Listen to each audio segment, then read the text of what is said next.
This week marks the 9-year anniversary since the debut of the Cartoon Network miniseries Over the Garden Wall. 9 years since this story graced our televisions and solidified itself as a seasonal classic. It tells the tale of teenage Wirt and his little brother Greg lost in a strange but familiar land, encountering odd people, creatures, and dangers as they try to find a way home. For many, it's considered required viewing during autumn. It's a flawless medley of the qualities that make this season so inviting. Coincidentally, when I sat down to rewatch the show a few weeks ago for this video, it was the first real rainy day in my city after months of 100+ degree heat. So the weather mirrored the atmosphere of the show, a cozy reprieve after a long stretch of exhausting activity. And after all this time, I still get goosebumps upon hearing the opening piano. It's one of the few pieces of art in the last decade or so that feels as though it was made long before it actually was, behind its time rather than ahead, but in a good way. In this video, which will spoil everything by the way, I'm going to explore the series in 3 parts: the creator's design and intent, the ambiguity of the setting, and the protagonist's understated character arc.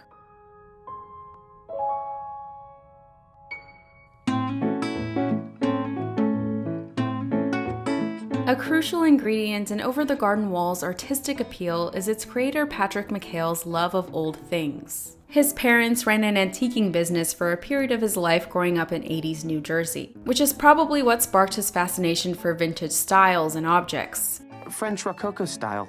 That doesn't really seem in line with Endicott's Georgian sensibilities. And for a while, the main items he could afford to collect for himself were old postcards, many of which directly inspired imagery in the show and its original pilot.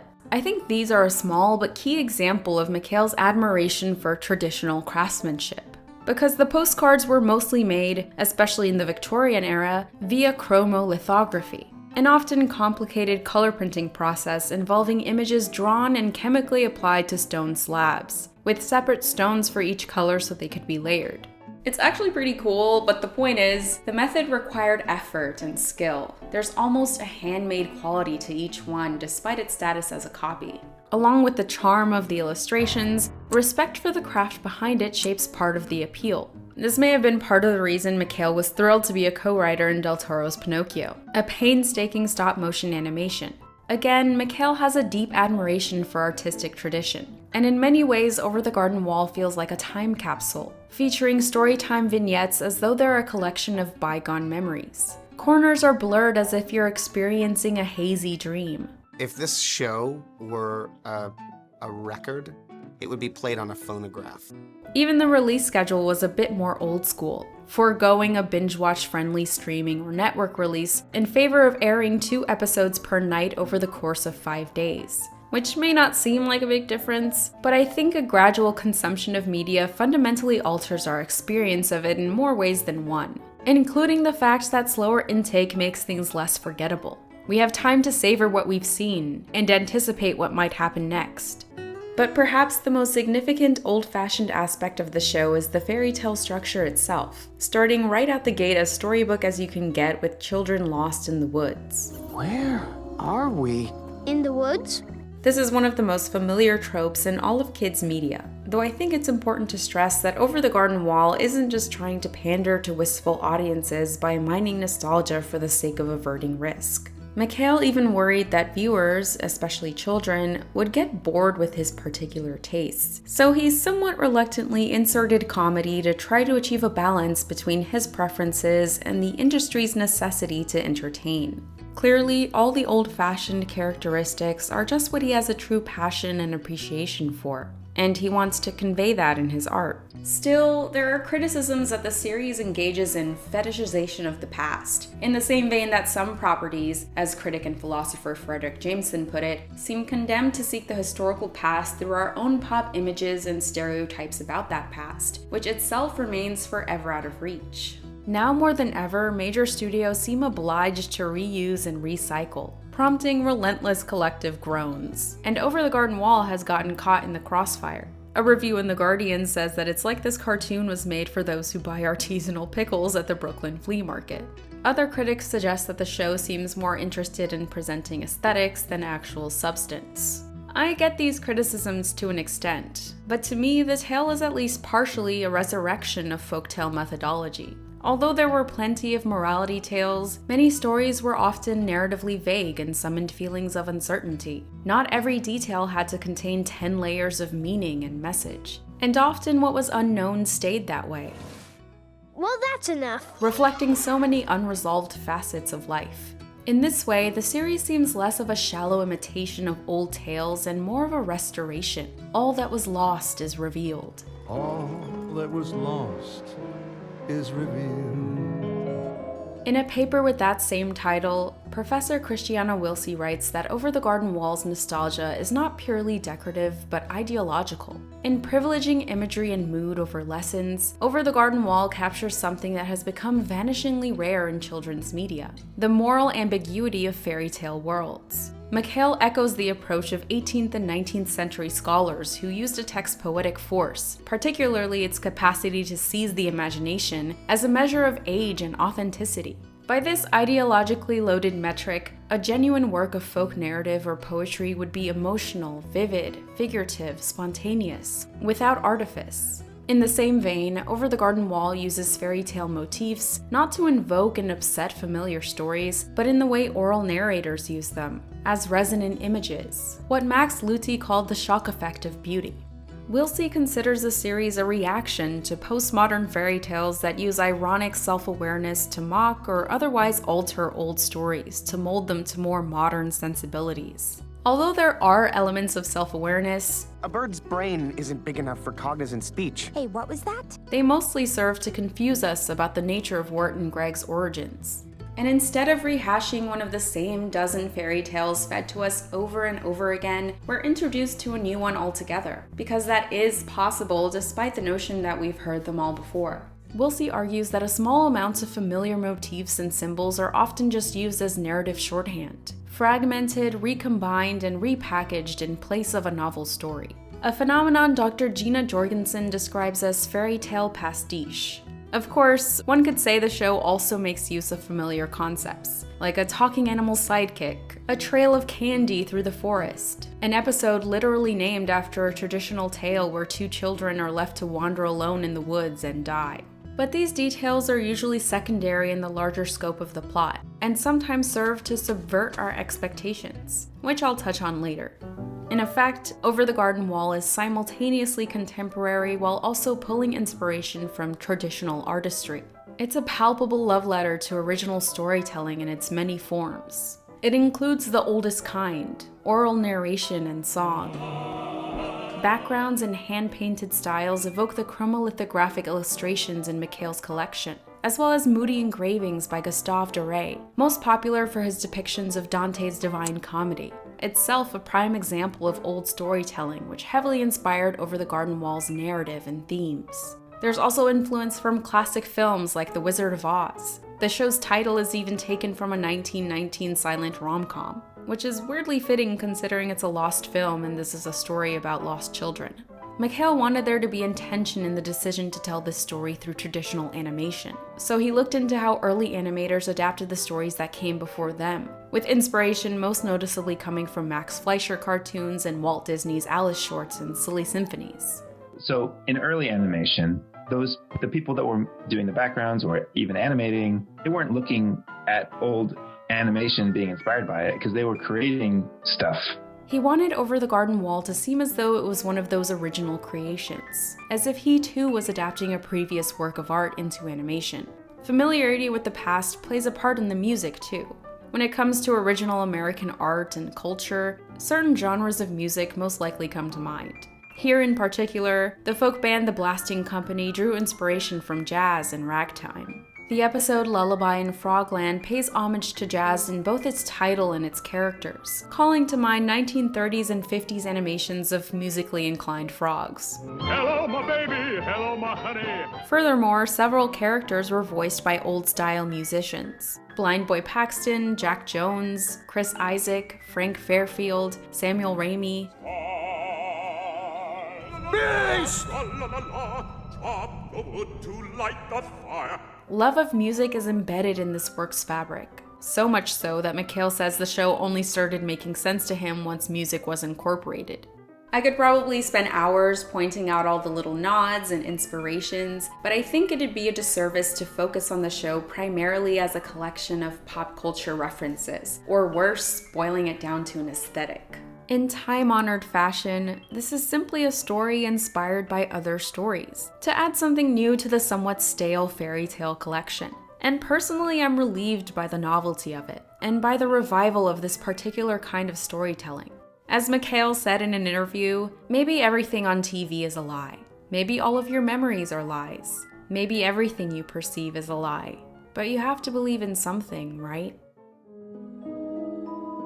Beware the unknown and leave these woods if you can. There was a choice made late into the series' development that I feel changed everything by recontextualizing our experience of the events. Unlike other classic stories where main characters' journeys begin in their homes, only for them to be whisked away to a new mysterious place, the show starts in medias res, meaning in the midst of things. What are we doing out here? We're walking home. Greg, I think we're lost. Though Wirt and Greg's clothing suggests otherwise, it's established that they can't make sense of their surroundings, and are as disoriented by it all as we are. I'm just saying, you're weird. Like, not normal. I mean, oh my gosh.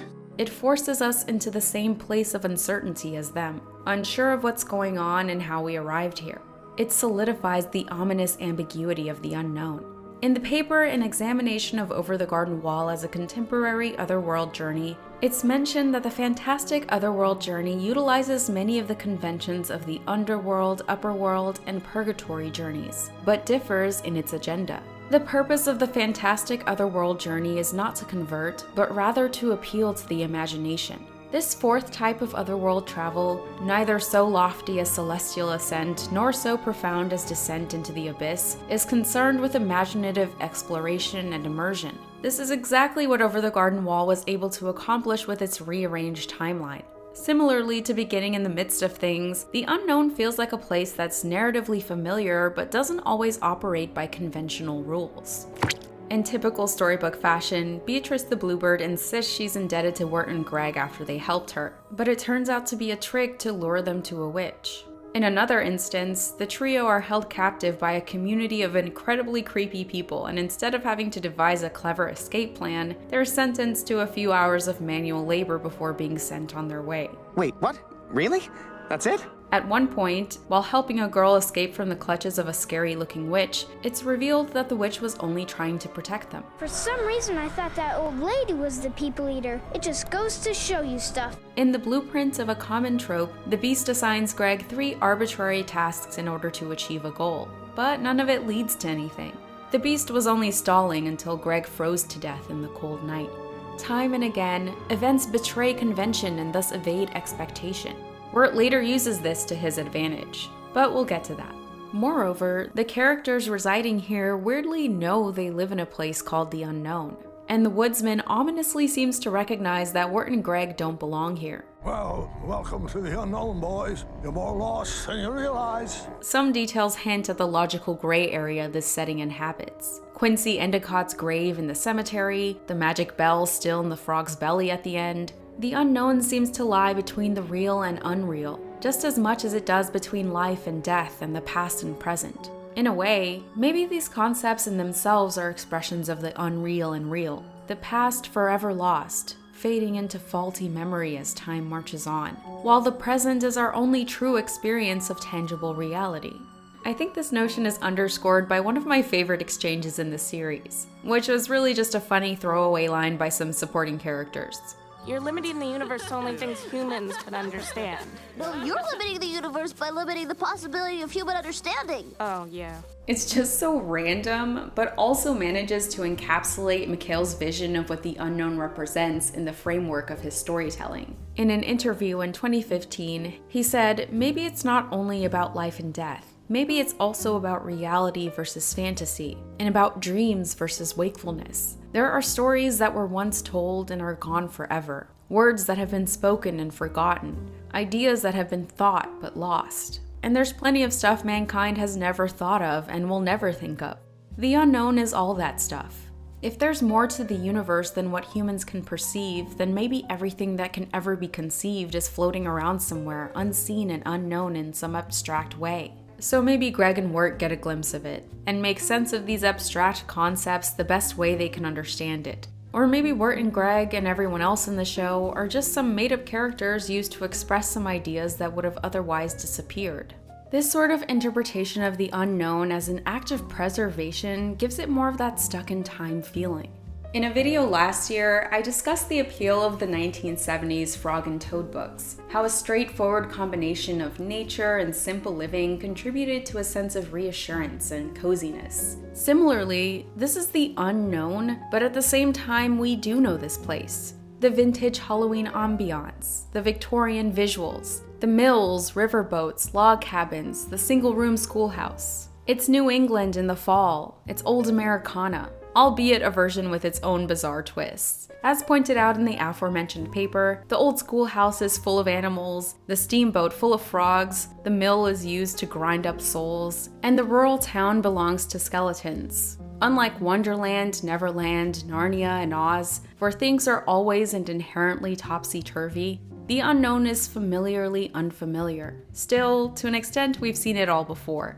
And in its own strange way, it lends to a feeling of comfort. This feeling, I would argue, is part of what makes the unknown so dangerous. Folks don't tend to pass through Pottsfield. Yeah? Yeah, it's nice here. In the second episode, Wirt and Greg stumble upon the creepy town of Pottsfield. We later find that its citizens aren't actually malicious. It's a warm and welcoming community, a place of celebration without worry, even free from fears of the beast. At one point, Wirt is sort of tempted to stay in order to avoid making a decision about what to do next. Maybe we'll just stay here in Pottsfield. It's nice here.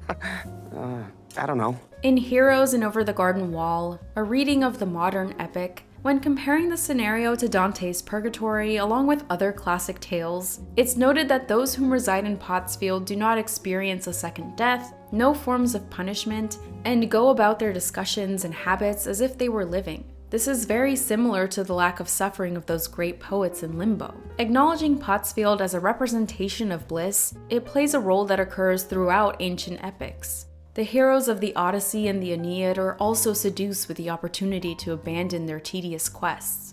By the sixth episode, the trio are close to reaching Adelaide's house and finally finding passage home. In reality, Wirt and Greg will be turned into slaves, and Beatrice, riddled with guilt, now tries to convince Wirt not to go to Adelaide's, that he should stay in the unknown. After all, at home he's a loser, and here he's sort of like a hero, right? I can't stay here forever. Why not? Why not? Because I can't just... Yeah, maybe it is better to stay here. Once again, Wirt's tempted by the prospect of avoiding responsibility. The unknown is comforting, and thus repeatedly tempts him to stay behind and relax into complacency. Some critics say that Wirt and Greg have very little agency in their story, that they seem to just bounce around between aesthetically pleasing locations and let the plot happen to them. To me, that's the purpose of Wirt's character, and convincingly portrays the paralyzing fear of failure. Wirt is a nervous wreck. This is even apparent in his mismatched shoes, which I never noticed until I researched for this video. Honestly, he reminds me a lot of McHale himself, down to the way he stammers and seems so unsure of himself. Sometimes I read his interviews and end up picturing Wirt in my head. Plus, Wirt also romanticizes vintage styles and art forms, though McHale admits he looked a lot more like Jason Funderburger in high school. Let's go, Sarah. Anyway, because of Wirt's niche interests, including poetry and clarinet, he expects to be ridiculed and excluded by his peers. From the very start, we become privy to Wirt's anxious thought process, what could best be described as catastrophizing. Do you think it's some kind of deranged lunatic with an axe waiting out there in the darkness for innocent victims? There's also the existential preoccupations and flair for the dramatic. Further and further, drifting away from where I want to be, who I want to be. We later learn he's too nervous to admit his crush to his classmate Sarah, which, to be fair, is pretty normal for his age. When McHale was asked to discuss potential symbolism in the characters' Halloween costumes, he likened them to the subconscious masks we apply to ourselves and to others. He said, when you have a middle school or high school crush, or any crush really, you're not necessarily seeing that person for who they really are. And when you're in high school, you're definitely trying to figure out who you are. And you're basically always wearing a costume of some sort, or wishing you were. At least I was. Wirt's intense anxiety and insecurity are readily apparent in the show, but the graphic novels, which filled in some of the gaps from the episodes, gave even more descriptive glimpses of his perspective, especially during inner monologues. By the way, I did a quick overview of all the comics on Patreon. I think a few are definitely worth reading if you're a fan of the show. We don't have research assistants or video editors, it's just the two of us making these videos, so if you'd like to help support the channel for just $2, we'd really appreciate it. In the comics, Wirt says things like, you can't tell what friendly people are really thinking, and I'm more of a stand on the edge of the gym for a few minutes and then go home early before anyone sees me type of guy. In one instance, he's encouraged to perform a song about himself, the song of a young hero. Instead, he sings, I don't think I'm a hero. I'm a lost kid at best. I want to find my way home and take a long-earned rest. But if I was someone that wasn't just like me, I think I'd finally be free. Yeah, it'd be nice to be someone who's not me. He's essentially embarrassed to exist. It's a stressful and exhausting way to live, and his low self-esteem often causes decision paralysis and avoidance of even semi-uncomfortable situations. In the very first comic's narration, he muses, even on that first fateful night when we lost our way, I felt a strange comfort in this place, in being lost. But it wasn't until we found Beatrice that my burden was truly relieved. Finally, life was simple. Just follow the bird. Finally, far, far away from the mistakes and regrets of my past. And far from Sarah. Just a pathetic pushover who relies on others to make all his decisions? Hey! As harsh as Beatrice is, she's not wrong in that Wirt always seems to need someone else to make hard choices for him. Even Greg takes action on his behalf and gives Sarah the poetry tape. And he encourages Wirt to join marching band so he can be closer to Sarah. But why don't you ask Sarah out first? That way. No. Greg's character clearly acts as a foil for Wirt's. His silly little brother has more of a grasp on follow-through than he does. Yet Wirt uses this as grounds to blame Greg for his problems and deflect responsibility for the trajectory of his own life. Once again, you ruined my life. Who, me? Oh, you and your stupid dad. Always messing up, Greg. You have it backwards. You are the elder child. It's because you were goofing around and getting into trouble like you always do. Really? It was all my fault? According to McHale, this version of the unknown is Wirt's projection, which may explain why it's so vintage-inspired and scary given that it's a reflection of Wirt's interests and preoccupations. It's a reminder that so much of reality is based on perception. For one, Episode 8's brief look at an unknown within the unknown is probably more like what Greg would see. This difference in perception is reiterated in a storyline in the comics. Like, look at how differently Wirt and Greg recall the same events and characters. Also, we spend 8 episodes thinking Wirt must be a real outcast back home, only to discover everyone's pretty chill and happy to see him. Oh, hey Wirt, how's it going? Yeah, well, see you around, guys. And his supposed romantic rival Jason Funderburger is about as dreamy as Octavius Rex. It's my ex-boyfriend, Octavius Rex, aka Long, Dan, and Handsome. Meep. That's the moment we realize, oh, just like the unknown, this inferiority complex is part of his warped perception. Social anxiety is a master of deception, inventing a barrier to connection that mostly exists in one's mind. In a sense, it's another example of the complexity of real and unreal. Who you are isn't necessarily what you think of yourself or what others think of you. The truth probably lies somewhere in between. Conversely, the patrons in the tavern live by fixed, one-note identities related to their professions. It's not unlike many tales where characters are often defined by their trade or their roles in the community. They try to determine Wirt's role so they can uncover the purpose of his presence, or basically the purpose of his existence in general. I don't really like labels. I'm just sort of like myself, you know? Maybe he's simple. So when the answer's not immediately obvious, they try to assign him an identity. A pilgrim? You're a traveler on a sacred journey. A pilgrim. Wirt's enticed by the simplicity of it. It's much easier to follow a designated formula than it is to try to make sense of real life's unpleasant complications. The point is, Wirt's lack of agency, which some critics deem a narrative flaw, is more of a character flaw he's meant to overcome. It's a reflection of his constant mental state, and is perhaps the most modern feature of the story. While the progression of the story can be described as a classic hero's journey, our protagonist is admittedly a lot less larger than life than his surroundings. His battle is primarily internal rather than external. His passivity is what he must learn to overcome, or at least improve on. Although he was wary of Beatrice at first, over time he felt they developed a bond, and that he'd made the right choice in trusting her and following her lead, which made it all the more devastating when her original plan was revealed. It's as though he was proven right in his insecurity, right to feel incompetent and unreliable. Of course he was wrong. How could he ever have felt confident enough to make the right choice? Afterwards, feeling the need to overcompensate, I don't need Beatrice. I'll figure this out on my own. He puts his trust in Lorna and tries to be a hero. But she turns out to be possessed by a murderous demon, and Greg and his frog save the day. This brief setback only intensified his sense of defeatism, and the dagger of Beatrice's betrayal is pushed further in with Auntie Whisper's warning. Beware of my sister Adelaide. She lives in the pasture. By the end of the episode, he seems to have lost his will to go on, making him vulnerable to the influence of the beast. The Beast is the most classic character of all, the monster lurking in the woods ready to pounce on wayward children, the embodiment of fear. He gets his strength from the fire in his lantern, which is fueled by oil from the Edelwood trees grown from lost souls. Those kooky characters in the tavern, apparently they make up the many faces in this tree nearby. McHale wrote in the series art book, that's where they all died. If you watch, they don't actually leave the tavern. It's called the Dark Lantern, and that's what this tavern is, the lantern that their souls are trapped in. There's a parallel to Dante's Inferno regarding the trees, explained in the paper Evolving Mediums, Over the Garden Wall in the Divine Comedy. Carissa Dowdy writes, after Virgil suggests that Dante break a twig off one of those poisonous trees, the plant cries out in pain and explains their origin, whining, "We were men, and now we have become plants." Virgil encourages the injured plant to introduce himself, and he describes how he came to be in this world.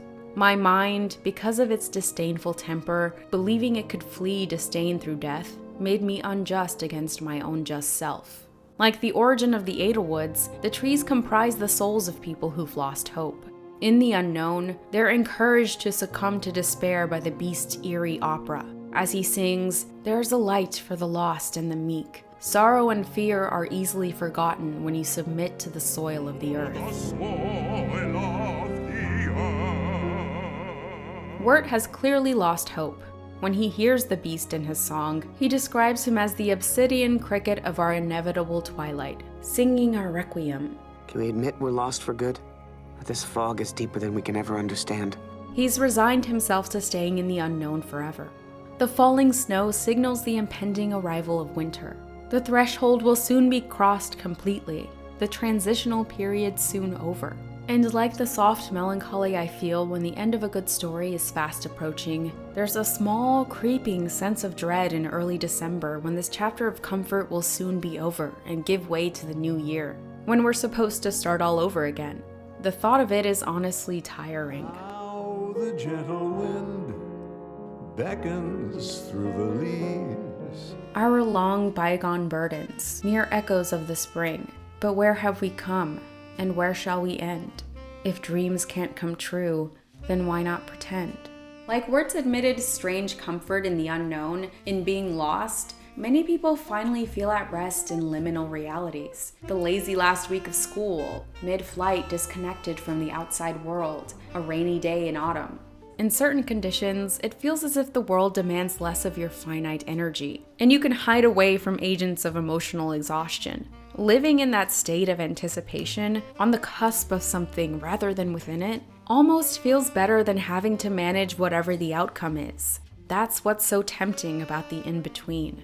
For those with anxiety or depression, or I guess pretty much everyone at some point, there often exists a longing to retreat inward, to suspend the experience of the passage of time, to sleep for a week and escape the noise of constant thought. And especially in Wirt's case, there's an impulse to blame outside forces for this withdrawal and let our mistakes reaffirm the notion that we don't belong. But of course, it's a lie.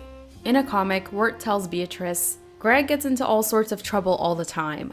I'm the complete opposite of Greg. I want to avoid conflict as best I can. That's my thing. I just want to stay out of other people's lives." She responds, "So you just want to float through life without affecting anyone else? Like a ghost, completely unknown and forgotten by everyone who's ever met you?"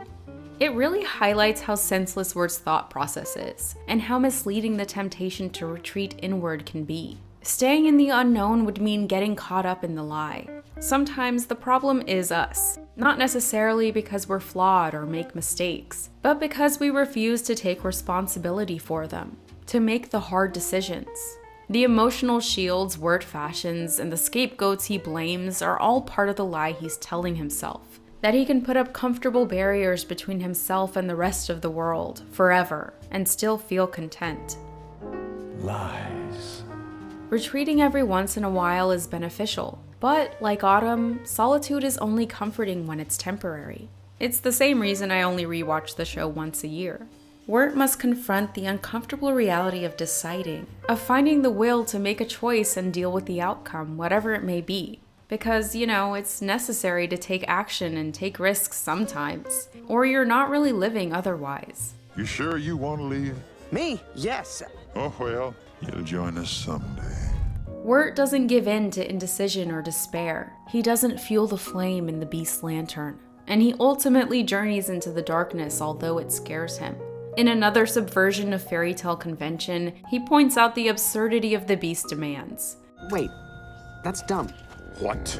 That's dumb. I'm not just gonna wander around in the woods for the rest of my life. Dowdy writes, "For Wirt, his journey is completed by the vision of darkness, the complete opposite of Dante. Only by extinguishing the lantern can Wirt and company truly defeat the beast. The light is not salvation." But again, conflict with the beast isn't really the crux of his hero's journey. I've got my own problems to take care of. This one's yours.